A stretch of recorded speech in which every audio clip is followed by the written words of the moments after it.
بعد أشهد أن لا إله إلا الله وحده لا شريك له وأشهد أن محمدا عبده ورسوله. أعوذ بالله السميع العليم من الشيطان الرجيم من همزه ونفخه ونفثه. يا أيها الذين آمنوا اتقوا الله حق تقاته ولا تموتن إلا وأنتم مسلمون. يا أيها الناس اتقوا ربكم الذي خلقكم من نفس واحدة وخلق منها زوجها وبث منهما رجالا كثيرا ونساء واتقوا الله الذي تساءلون به والأرحام إن الله كان عليكم رقيبا. يا أيها الذين آمنوا اتقوا الله وقولوا قولا سديدا يصلح لكم أعمالكم ويغفر لكم ذنوبكم ومن يطع الله ورسوله فقد فاز فوزا عظيما. أعوذ بالله من الشيطان الرجيم. ولا تمش في الأرض مرحا إنك لن تخرق الأرض ولن تبلغ الجبال طولا. رب اشرح لي صدري ويسر لي أمري واحلل عقدة من لساني يفقه قولي. اللهم إني أسألك علما نافعا ورزقا طیبا وعملا متقبلا آمین. تعریف و توصیف اللہ رب العالمین کے لیے ہے جو ساری کائنات کا خالق، مالک اور مدبر ہے. درود و سلام ہو میرے اور آپ کے پیارے نبی احمد مجتبی محمد مصطفیٰ صلی اللہ تعالی علیہ وسلم کی ذات مقدسہ پر. محترم ناظرین، نیکیوں کو برباد کرنے والے اعمال کے تعلق سے سلسلہ وار دروس ہم آپ کی خدمت میں پیش کر رہے ہیں. آج کے درس میں نیکیوں کو برباد کرنے والی چیزوں میں سے ایک چیز ہے جس کا نام ہے تکبر.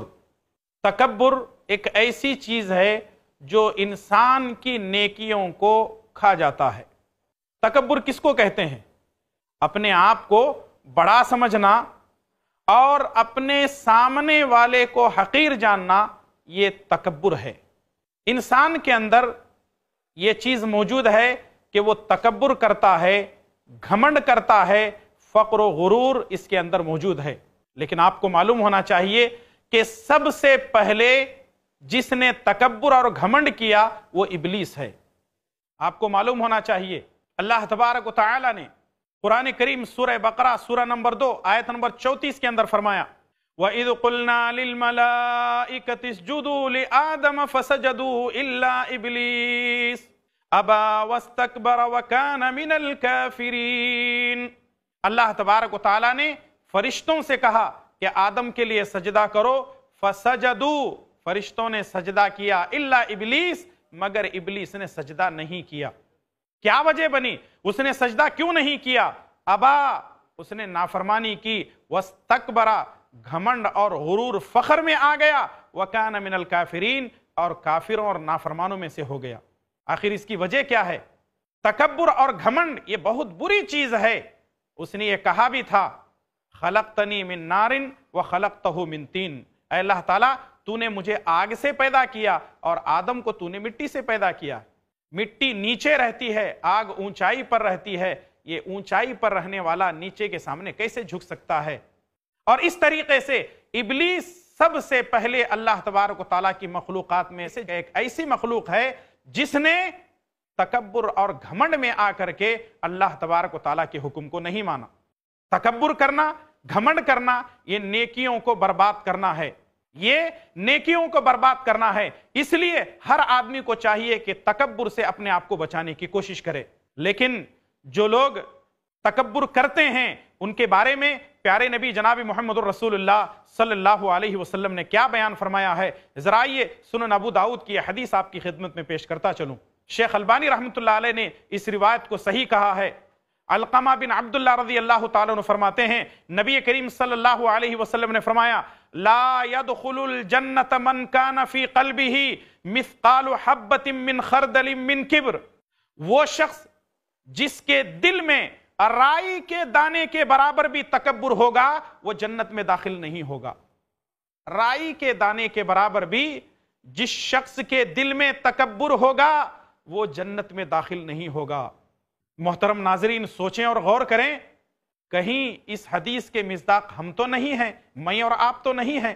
رائی کے دانے کے برابر. ویسے بھی آدمی کہیں نہ کہیں وہ اس طرح کی چیزیں، شیطانی چیزیں، شیطانی خوبیاں اور صفات انسان کے اندر آ ہی جاتی ہیں.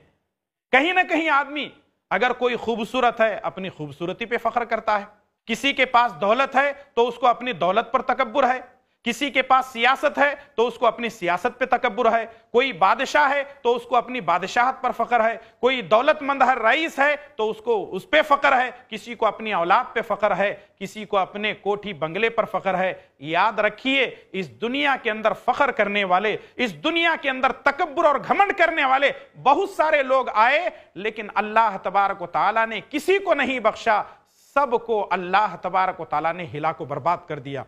یہ حدیث اور اس کے الفاظ ہمارے ذہن دماغ کو کھولنے والے ہیں۔ نبی صلی اللہ علیہ وسلم نے فرمایا کہ جس کے دل میں رائی کے دانے کے برابر بھی کبر ہوگا، تکبر ہوگا، وہ جنت میں داخل نہیں ہوگا۔ اس کا مطلب یہ ہے کہ اللہ تبارک و تعالیٰ اس کو جہنم کے اندر داخل کرے گا۔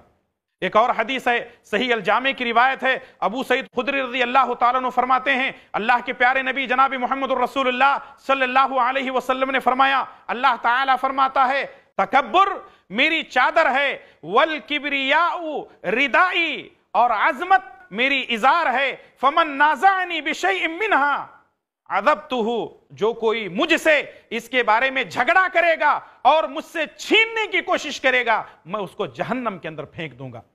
محترم ناظرین، سوچیں اور غور کریں، اللہ تبارک و تعالی جس نے ساری کائنات کو پیدا فرمایا، زمین آسمان، سورج چاند ستارے، درخت پہاڑ سمندر، کل مخلوقات کو، ایک ایک ذرے کو اس نے پیدا کیا، وہ تکبر کر سکتا ہے؟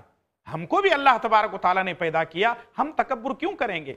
ہم خالق نہیں ہیں، ہم تو مخلوق ہیں۔ اللہ تبارک و تعالیٰ نے ہم کو پیدا کیا ہے، ہم کو تکبر نہیں کرنا ہے، بلکہ جو نعمتیں اللہ تبارک و تعالیٰ نے ہم کو دی ہیں، ان نعمتوں پر ہم کو رب ذوالجلال والاکرام کی شکر گزاری کرنی چاہیے۔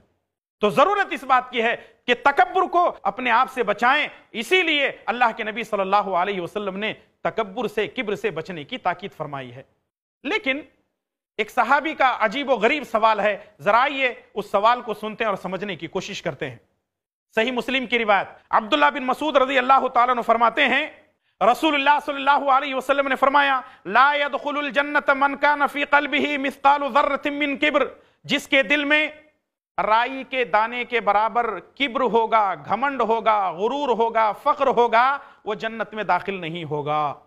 جب یہ بات نبی کریم صلی اللہ علیہ وسلم نے بیان فرمائی تو ایک آدمی نے کہا، اے اللہ کے نبی صلی اللہ علیہ وسلم، ان الرجل يحب ان يكون ثوبه حسنا ونعله حسنا۔ اے اللہ کے نبی صلی اللہ علیہ وسلم، آپ کی بات بالکل سر آنکھوں پر، لیکن بات یہ ہے کہ ایک آدمی چاہتا ہے، اس کی خواہش ہوتی ہے کہ اس کے کپڑے اچھے ہوں، اس کے جوتے اچھے ہوں۔ کیا یہ بھی تکبر میں شامل ہے؟ کیا یہ بھی تکبر ہے؟ اللہ تعالیٰ نے مجھے دولت دی ہے، میں اچھے کپڑے پہن سکتا ہوں۔ اللہ تبارک و تعالیٰ نے مجھے مالا مال کیا ہے، میں اچھے جوتے پہن سکتا ہوں، میری ہر چیز اچھی ہو سکتی ہے۔ کیا یہ اچھے کپڑے پہننا، اچھے جوتے پہننا، کیا یہ بھی تکبر ہے؟ نبی کریم صلی اللہ علیہ وسلم نے فرمایا، ان اللہ جمیل یحب الجمال۔ نہیں، ایسی بات نہیں ہے۔ اللہ تبارک و تعالی پاک ہے اور پاکی کو، خوبصورتی کو اللہ تبارک و تعالی پسند کرتا ہے۔ لیکن کبر کس کو کہتے ہیں؟ آپ صلی اللہ علیہ وسلم نے فرمایا، الکبر بطر الحق وغمط الناس۔ کبر یہ ہے حق کو ٹھکرانا اور لوگوں کو حقیر جاننا، یہ اصل میں کبر ہے، تکبر ہے۔ عام طور پہ ایک چیز دیکھی جاتی ہے، وہ یہ ہے کہ جب کسی آدمی کے سامنے حق پیش کیا جاتا ہے تو وہ حق کو ٹھکرا دیتے ہیں، حق کو ٹھکرا دیتے ہیں اور لوگوں کو حقیر جانتے ہیں۔ ارے فلاں آدمی آ کر کے کہہ رہا ہے، میں اس کی بات کیوں مانوں؟ ہوگا قرآن کے اندر، ہوگا حدیث کے اندر، ہوگا فلاں کتاب کے اندر، بات تو ٹھیک ہے، لیکن میں اس کی کیوں مانوں؟ اور کچھ لوگ تو ایسے ہیں، حق معلوم ہوتا ہے، ان کو یہ معلوم ہے کہ فلاں مسئلہ قرآن کے اندر موجود ہے، فلاں مسئلہ حدیث کے اندر موجود ہے، حق کو وہ ٹھکراتے ہیں۔ یاد رکھیے، پیارے نبی صلی اللہ علیہ وسلم نے فرمایا کہ حق کو ٹھکرانے والا اور لوگوں کو حقیر جاننے والا یہ متکبر آدمی ہے، اس کے اندر تکبر ہے، گھمنڈ اور غرور ہے۔ اللہ کے پیارے نبی جناب محمد الرسول اللہ صلی اللہ علیہ وسلم نے فرمایا کہ جس آدمی کے اندر رتی برابر، رائی کے دانے کے برابر کبر ہوگا، اللہ تبارک و تعالیٰ اس کو جنت میں داخل نہیں کرے گا۔ اب سوچئے، جس کو اللہ تعالیٰ کبر کی وجہ سے جنت میں داخل نہیں کرے گا، اس کا ٹھکانہ جہنم ہوگا۔ اس کا مطلب اس کی نیکیاں، اس کا نماز، اس کے روزے، اس کا حج، اس کی زکوٰۃ، اس کا صدقہ و خیرات، اس کی قربانیاں کچھ کام نہیں آئیں گی، بلکہ اللہ تبارک و تعالی ایسے تکبر کرنے والے آدمی کو جہنم کے اندر داخل کرے گا۔ ایک اور مقام پر اللہ کے پیارے نبی جناب محمد الرسول اللہ صلی اللہ علیہ وسلم نے فرمایا، صحیح بخاری حدیث نمبر 6071، حارثہ بن وہب الخزاعی رضی اللہ تعالیٰ عنہ فرماتے ہیں، نبی کریم صلی اللہ علیہ وسلم نے فرمایا، الا اخبرکم باہل النار، کیا میں تمہیں جہنمیوں کے بارے میں نہ بتاؤں؟ کیا میں تمہیں جہنمیوں کے بارے میں نہ بتاؤں؟ کل عتل جواز مستکبر، وہ شریر، مغرور اور تکبر کرنے والے لوگ ہیں، اللہ تبارک و تعالیٰ ایسے لوگوں کو جو تکبر کرتے ہیں جہنم کے اندر داخل کرے گا۔ اب آئیے قرآن کریم کی آیات پر غور کرتے ہیں، یعنی جو لوگ تکبر اور گھمنڈ کرتے ہیں، اللہ تبارک و تعالیٰ کی چادر کو، اس کی عظمت کو کھینچنا چاہتے ہیں، اللہ تبارک و تعالیٰ نے قرآن کریم کے ذریعے سے بھی ان لوگوں کو آگاہ کیا ہے۔ قرآن کریم کا پہلا مقام ہے سورہ بنی اسرائیل، سورہ نمبر 17 آیت نمبر 37 میں اللہ تعالیٰ نے فرمایا، وَلَا تَمْشِ فِي الْأَرْضِ مَرَحًا وَلَا تَمْشِ فِي الْأَرْضِ مَرَحًا إِنَّكَ لَن تَخْرِقَ الْأَرْضَ وَلَن تَبْلُغَ الْجِبَالَ طُولًا وَلَا تَمْشِ فِي الْأَرْضِ مَرَحًا، کہ انسان زمین پر اکڑ کر نہ چل، زمین پر اکڑ کر نہ چل۔ آج لوگوں کو دیکھا جاتا ہے، تھوڑی سی دولت کیا آ گئی، تھوڑی سی سیاست میں داخلہ ان کو کیا مل گیا، کچھ کاروبار اور کچھ فیکٹریاں ان کی کیا لگ گئی، زمین پر جب چلتے ہیں تو ان کے پیر زمین پر رکتے نہیں ہیں، ایسے معلوم ہوتا ہے کہ یہ ہواؤں میں اڑ رہے ہیں۔ اللہ تعالیٰ نے فرمایا کہ زمین پر اکڑ کر نہ چل، اِنَّكَ لَن تَخْرِقَ الْأَرْضَ وَلَن تَبْلُغَ الْجِبَالَ طُولًا، تیرے اکڑ کر زمین پر چلنے کی وجہ سے تو زمین کو پھاڑ نہیں سکتا اور پہاڑوں کی بلندیوں کو چھو نہیں سکتا۔ ہمارے تکبر کرنے کی وجہ سے زمین پھٹ نہیں سکتی، ہم پہاڑ کی بلندیوں کو چھو نہیں سکتے، پھر ہم کو اکڑنے، گھمنڈ اور غرور کرنے، تکبر کرنے کی کیا ضرورت ہے؟ اس سے بچنا ہر ایک مسلمان کے لیے ضروری ہے۔ قرآن کریم کا دوسرا مقام ہے